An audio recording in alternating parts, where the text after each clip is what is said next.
अस्सलाम वालेकुम नाजरीन, उम्मीद करता हूँ आप लोग सब खैरियत से होंगे। नाजरीन, मैं आज मौजूद हूँ गुलजार हिजरी सेक्टर 29A में, जो कि स्कीम 33 के अंदर वाक़ है।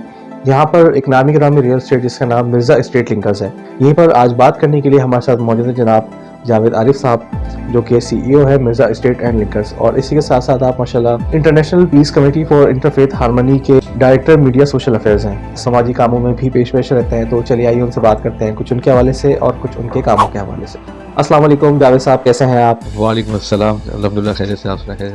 और सर काम वगैरह कैसा चल रहा है? काम थोड़ा डाउन था, अब बेहतरी की तरफ इंशाल्लाह हुआ है। कितने अरसे से आप इस फील्ड से वाबस्ता हैं? हमने ये स्टार्ट किया था 2009 से स्टार्ट किया था।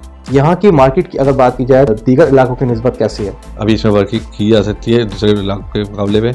यहाँ पे इन्वेस्टमेंट के लिहाज से भी और रिहाइश के लिहाज से भी बेहतर है। अभी यहाँ पर एक नॉर्मल मकान, फ्लैट या फिर प्लॉट वगैरह की कीमतें क्या चल रही हैं? मकान की अगर प्लॉट की लिया है तकरीबन आपका 1 से लेके, जहाँ पर रिहाइश आप करते हैं 1 से लेके और तकरीबन 3 तक के दरमियान में आपको प्लॉट को मिलेगा। और मकान तकरीबन आपको 2.5 से लेके और 5.5-6 तक के है। और फ्लैट जो है आपका 75 लाख से लेके और 2.5 करोड़ तक के उसमें है।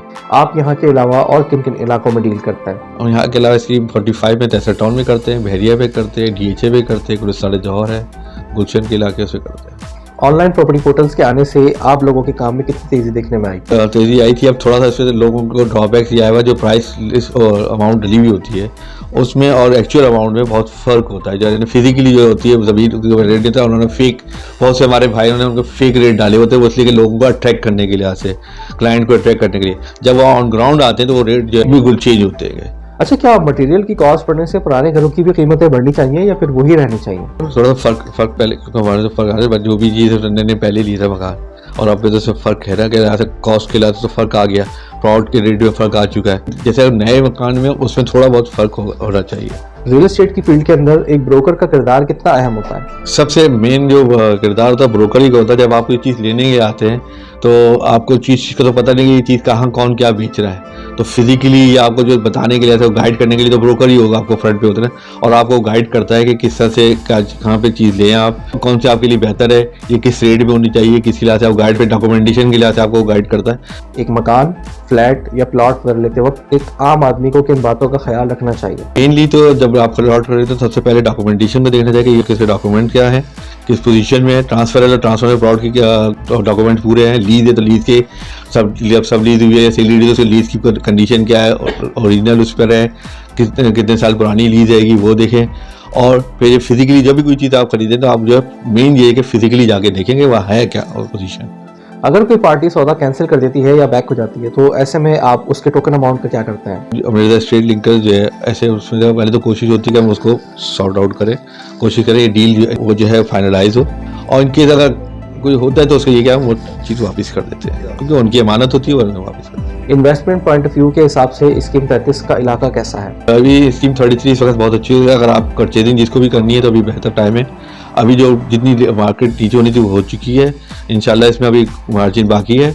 तो स्कीम 33 में अभी जिनको रिहाइश करने के लिए से या इन्वेस्टमेंट करना चाहें तो अभी बहुत अच्छा मौका ले सकते हैं। तो यहाँ पे सोसाइटीज़ अच्छी, यहाँ पे डेवलप्ड भी है और रिहाइश के लिए से किया जा सकता है। अच्छा, कभी ऐसा भी हुआ है कि एक ही मकान या फ्लैट के दो खरीदार हों और दोनों ही वजीदों के यार यही वाला मकान या फ्लैट हमें चाहिए, तो ऐसे में आप क्या करते हैं? चीज़ तो एक ही है, नसीब के लिहाज से कोशिश करते हैं आप बेचने वाला है वो आपकी जिसकी डील के अंदर आ जाए।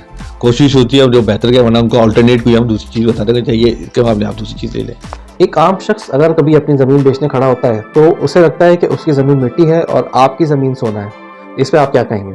जब मार्केट चढ़ी हुई होती है तो उस वक्त वो देने के लिहाज से नहीं होते, तो समझते हैं हमारी ज़मीन बढ़ी हुई है, जब कुछ है सब कुछ है। अब जब आप खुद बेचने के लिए आते हैं, मार्केट डाउन हो चुकी है, जैसे अभी करंट पोजीशन है, अब आपसे 6 महीने पहले अगर आप लोग बेचने के लिए आए थे, लोग कर रहे थे कि आप बेचने आए, किसी को बेचना है तो लोग नहीं करते रहे। अब मार्केट डाउन हुई तो अब जब आते हैं बेचने के लिए तो जाहिर बात है मार्केट स्लो हो जाती है, तो वो कहते हैं यार अब तो उस वक्त तो ये चीज़ 1 करोड़ की थी और अब आप उसको 50 लाख बता रहे हैं। आमतौर पर रियल एस्टेट एजेंट को सरकारी इदारों में लीज, सब लीज और डॉक्यूमेंटेशन वगैरह के हवाले से क्या क्या मुश्किलात पेश आती हैं? मेनली जो प्रॉब्लम आती है तो आती पॉलिसीज़ की। वो पॉलिसीज़ जो है अभी कोई आज रह जाए तो 2 महीने बाद 3 महीने बाद कुछ और होती है, प्राइस रेट वगैरह उनके जो चार्जेस वगैरह कुछ और होते हैं, और चेंज हो तो पार्टी की तो आपने बात की, क्योंकि आपको ये चीज़ करने प्रोसेस होने में तकरीबन किसी भी लीज और उसके 1.5 से 2 महीने कम मिनिमम लगता है। तो वो रेट जो है अब आप पार्टी को बोले तो पार्टी कहेगी तो चार्जेस ही नहीं होने चाहिए। दूसरी चीज़, डिपार्टमेंट के अंदर जो लोग जो होते हैं, पोस्टिंग जो रहती है काफ़ी ज़्यादा होती है। जैसे आज कल ये स्कीम 45 जो तहसील टाउन में आए महीने 2 महीने 3 महीने के बंदे चेंज होते रहते हैं, उनकी नई पॉलिसी आती रहती है। मौजूदा हुकूमत की बनाई हुई रियल एस्टेट से मुतालिक जो पॉलिसीज़ हैं, आप उससे किस हद तक मुतमईन हैं?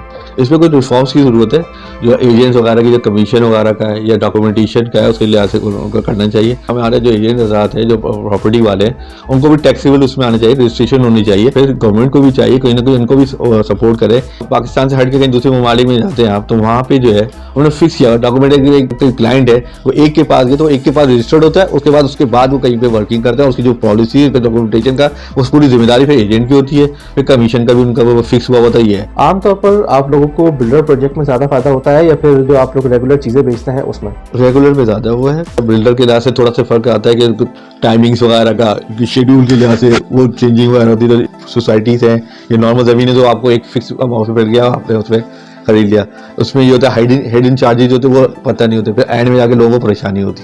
या 5 साल का कहा जाता होता है वो 6, 7, 8 साल हो जाते हैं, तो इसलिए लोग रियल एस्टेट का काम शुरू करने के लिए अमूमन कितना सरमाया दरकार होता है? आप छोटे से भी कर सकते हैं आपको, लेकिन लो हाउ होनी चाहिए कि प्रॉपर्टी के अगर डॉक्यूमेंटेशन कैसी है, पेपर्स कैसे होने चाहिए, कौन सी जगह सही है जहाँ पे इन्वेस्टमेंट करवानी चाहिए, कहाँ पे दिलवाना चाहिए, वहाँ के जैसे ये स्कीम 33 में सोसाइटी है, कौन सी सोसाइटी सही है, किस में लेना चाहिए, किसी के डॉक्यूमेंटेशन का मसला है, कहाँ डबलिंग का मसला है, ये सारी चीज़ें देखनी चाहिए।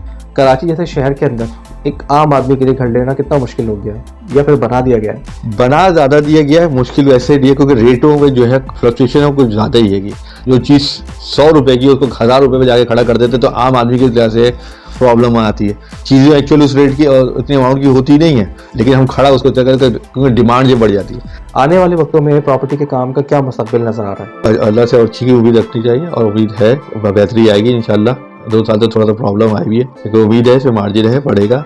International peace committee for interfaith harmony इस वक्त पाकिस्तान के अंदर और खुसूसन कराची के अंदर क्या फ़ाल किरदार अदा कर रही है, और आप माशाल्लाह मतलब उसके डायरेक्टर मीडिया सोशल अफेयर्स भी हैं, तो उस हवाले से ज़रा आप हमारे नाज़रीन को कुछ बताइए। IPCH को बने में 2009-10 में बनी थी और उस वक्त से लेके अभी तक जो है इन्होंने जैसे चैरिटी के बहुत से काम किए, इंटीरियर सिंध में, पंजाब में भी किए। इंटीरियर सिंध में उन्होंने मस्जिदों का हैंड पंप वगैरह लगाए हैं, थर में लगाया है, और दूसरे एरिया से बदीन वगैरह में इन्होंने मस्जिदें और उसके लिहाज से काम किया है।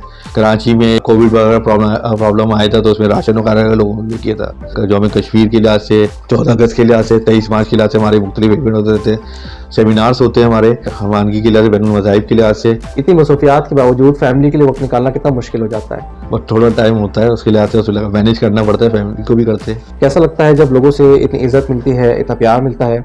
अच्छा लगता है, अल्लाह का करम है, उसकी दी हुई इज़्ज़त है, उसी के है, अल्लाह का शुक्र है, और लोग चाहते हैं, पसंद करते हैं, हमसे हमारे पर एतबार करते हैं। आखिर में आप हमारे नाज़रीन के लिए कोई अच्छा सा पैगाम दें? थोड़ी सी परेशानी का वक्त है लेकिन ये गुजर जाएगा, उम्मीद अल्लाह से उम्मीद रखे, इसमें बेहतरी आएगी। पाकिस्तान का माशाल्लाह बहुत ग्रोथ है, पाकिस्तान इंशाल्लाह बेहतरी की तरफ जाएगा, थोड़ी सी परेशानी है, वक्त गुजर जाएगा ये। मैं जनाब जावेद आरिफ साहब का इंतहाई शुक्रगुजार हूँ कि उन्होंने अपना कीमती वक्त हमें दिया। अगर आपको ये वीडियो पसंद आई हो तो इसको ज़रूर लाइक करें, शेयर करें और हमारे चैनल को ज़रूर सब्सक्राइब करें। साथ ही आप हमें फेसबुक पर फॉलो करना ना भूलें। कमेंट सेक्शन में अपनी राय से ज़रूर आगाह करें। मिर्ज़ा एस्टेट के नाम से आपको एक फेसबुक पेज भी मिल जाएगा, जहाँ पे जाके आप इनकी तमाम तर प्रॉपर्टीज़ देख सकते हैं। वेबसाइट का लिंक आपको नीचे डिस्क्रिप्शन में मिल जाएगा। इजाज़त चाहेंगे, अल्लाह हाफ़िज़।